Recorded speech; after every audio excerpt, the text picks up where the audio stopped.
One of the most popular superbike racing categories in South Africa is by far the SunBet Kawasaki ZX10R Master Cup. The series forms part of the Extreme Festival. The bikes are obviously all Kawasaki ZX10 machines of different years, and so are the riders.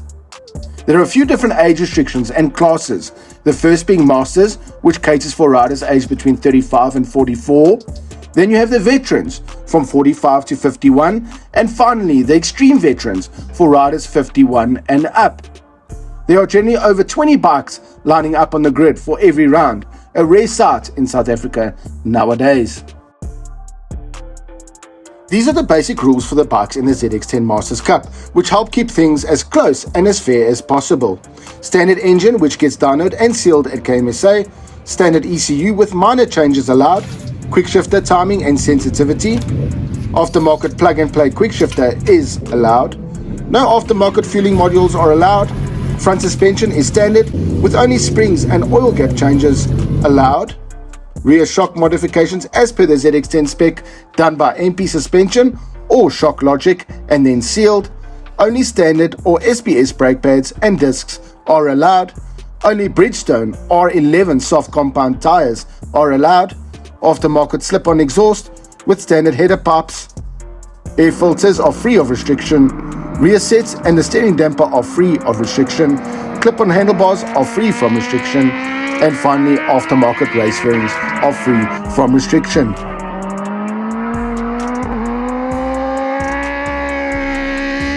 The bike we have on test here is a 2022 Kawasaki ZX10R, which belongs to and is ridden by Ian Harwood.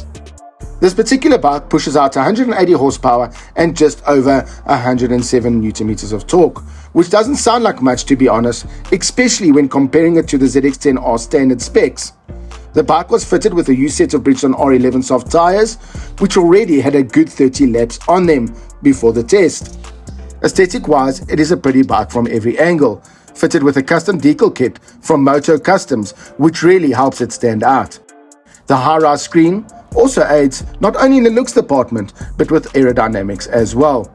As mentioned above, the rules of the ZX10R Cup, this bike is pretty much stock, except for some suspension work and that beautiful Arata slip-on exhaust. We managed to do around 45 laps for the day and set a consistent pace in the 203s around Red Star Raceway. The setup wasn't ideal, with the front suspension springs being way too soft.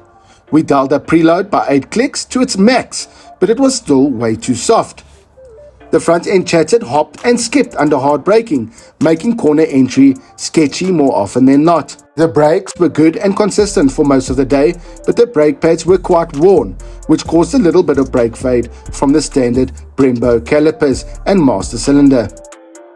The tires offered great grip under braking, lean angle and corner exit, despite having over 70 laps of abuse on them by the end of the day. Kawasaki has always had a great traction control system on their new generation ZX10s, and this one is no different. It's consistent and reliable, helping to prevent wheelies and wheel spin to optimize acceleration. The rear suspension felt good and solid, offering great feedback to me on what the rear of the bike was doing, despite my hefty frame. The motor on the ZX10 is crisp and strong, but not as strong as some race BMW S1000RRs I've ridden. But then again, you are restricted by the rules in what you can do and how much performance you can get out of it.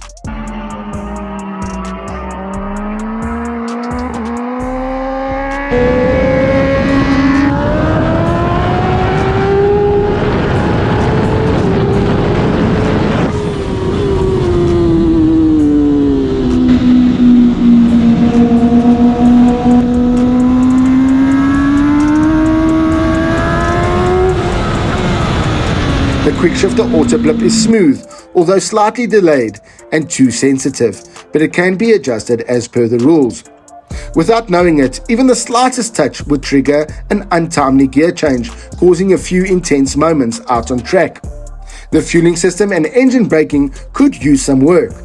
The bike runs into turns and surges, even when off the throttle, which caused me to run into corners quicker than I would like, run wide on a few occasions and almost lose the front.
riding position is typical superbike, with pushed out clip-on handlebars, providing the perfect and aggressive layout for the track. The aftermarket rear sets are adjustable, and if it was my bike, I would move them down a notch for more comfort and control.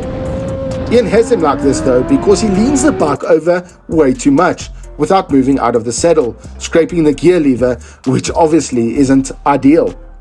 I reached lean angles of 58 and 59 degrees, impressive on the old worn tires, and iffy setup. In my last session, I managed to do a 202.9 on my last lap, which I was happy about, despite struggling with setup and having not ridden a race 1000 for around half a year. After spending a day riding the ZX10 Cup bike, I could see the appeal in the rules. A fair playing field for all the riders, and to be fair, most modern superbikes are pretty good right out of the box, so limiting modifications will also keep the cost to go racing down and allow the cream of the crop, as they say, to rise to the top. A huge thank you must go out to Ian for trusting us with his beautiful and immaculately prepared race bike. If you want to find out more about the ZX10 Masters Cup, you can email them at zx10.masters@gmail.com or visit their website www.zx10masterscup.co.za. Stay tuned to MRW as we hope to do a wildcard race sometime in the near future.